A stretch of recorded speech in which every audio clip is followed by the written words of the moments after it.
Go. Hello everyone, welcome to my vastu direction series. इसमें मैं आपको बताऊंगी कि वास्तु कैसे काम करता है और कितना फ़ायदेमंद होता है। मेरे ये वीडियो उन लोगों के लिए है जिन्हें वास्तु सीखना है या जो वास्तु जानना चाहते हैं। तो सबसे पहले जब भी हम वास्तु जाने या सीखें, हमें दो चीज़ ज़रूर ध्यान देनी है। खाली सिविल वास्तु करने से या खाली इंटीरियर वास्तु करने से ही नहीं होता, ये दोनों पैरेलली काम करते हैं, यानी दोनों एक दूसरे के सिमिलर हैं। सिविल वास्तु क्या होता है, इंटीरियर वास्तु क्या होता है, आज की मेरी इस वीडियो में पहले एपिसोड में मैं आज आपको यही सब चीज़ें बताऊंगी। अगर आप कुछ पूछना चाहते हैं तो कमेंट बॉक्स में मुझे कमेंट कर सकते हैं। सबसे पहले जब भी सिविल वास्तु करते हैं, ये वास्तु वो है जिसमें आप अपने घर की एंट्रेंस, घर के स्ट्रक्चर को जानेंगे कि किचन कहाँ है, टॉयलेट कहाँ है, आपके घर का बेडरूम कहाँ है, किड्स रूम कहाँ है, वॉटेवर जो भी सिविल से रिलेटेड चीज़ें होती है कि घर में टेरेस कैसे बनी हुई है, घर में गार्डन कैसे आया है, अगर आपके घर में आपने अगर ड्राई एरिया दिया है, स्विमिंग पूल बनाया है, आपने कोई भी सिविल रिलेटेड यानी कंस्ट्रक्शन रिलेटेड जो भी बात होती है वो सिविल वास्तु में देखी जाती है, जहाँ पे वास्तु इंस्पेक्शन किया जाता है कि डिग्री वाइज आपके घर में या आपके मकान जो आप बना रहे हो उसमें ये चीज़ें प्रॉपर है कि नहीं। इसको हम कहते हैं सिविल वास्तु।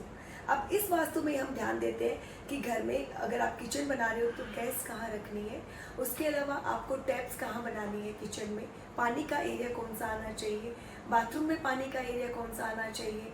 उसके अलावा हम सिविल वास्तु में हम ये ध्यान देते हैं कि जब आप अगर बाहर फॉयर बना रहे हो, कुछ भी ऐसी चीज़ें जहाँ पे कंस्ट्रक्शन आता है, वो सब चीज़ें सिविल वास्तु में उसके अंडर आपको एक वास्तु कंसल्टेंट बताता है।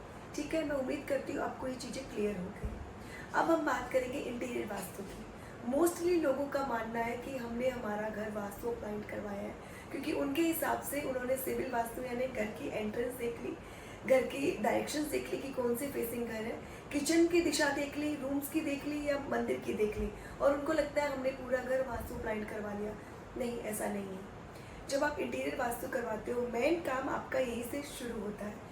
जब आप इंटीरियर करवाते हो उस टाइम में अगर आपने सपोज टू आपका मंदिर फॉर एग्जाम्पल नॉर्थ ईस्ट में है, लेकिन आपने वहाँ पे कि भाई रेड कलर ऑस्पिशियस होता है, आपने लाल कलर की वहाँ पे इंटीरियर करवा लिया, आपको मैं बताऊँ आपने यहाँ पे अपने वास्तु को गलत कर दिया। इंटीरियर वास्तु आपको यही सिखाता है कि आप रंगों का चयन कैसे कर रहे हो, आपके रंग अकॉर्डिंग टू डायरेक्शन है कि नहीं।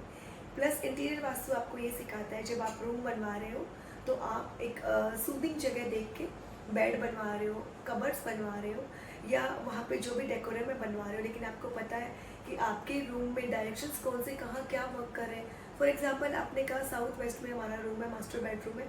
अब आपने ये ध्यान नहीं दिया कि आपकी वार्डरोब किस डायरेक्शन में आ रही है, बेड किस डायरेक्शन में आ रहा है, और जब आपने इन डायरेक्शंस को गलत जगह, इन चीज़ों को गलत डायरेक्शन में शिफ्ट कर दिया, आप मान लीजिए आपके उस रूम का इंटीरियर वास्तु खराब हो गया।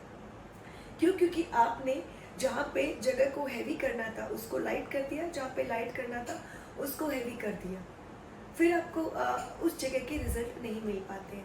तो दिस वीडियो पर्पस फॉर कि आप जब भी वास्तु करवाने की आपकी इच्छा है या आप वास्तु जानना चाहते हो, सिविल इंटीरियर इन दोनों वास्तु के डिफरेंस, इन दोनों वास्तु की सिमिलरिटी, इन दोनों चीज़ों को इक्वली समझ के आप आगे की तरफ स्टेप उठाइए।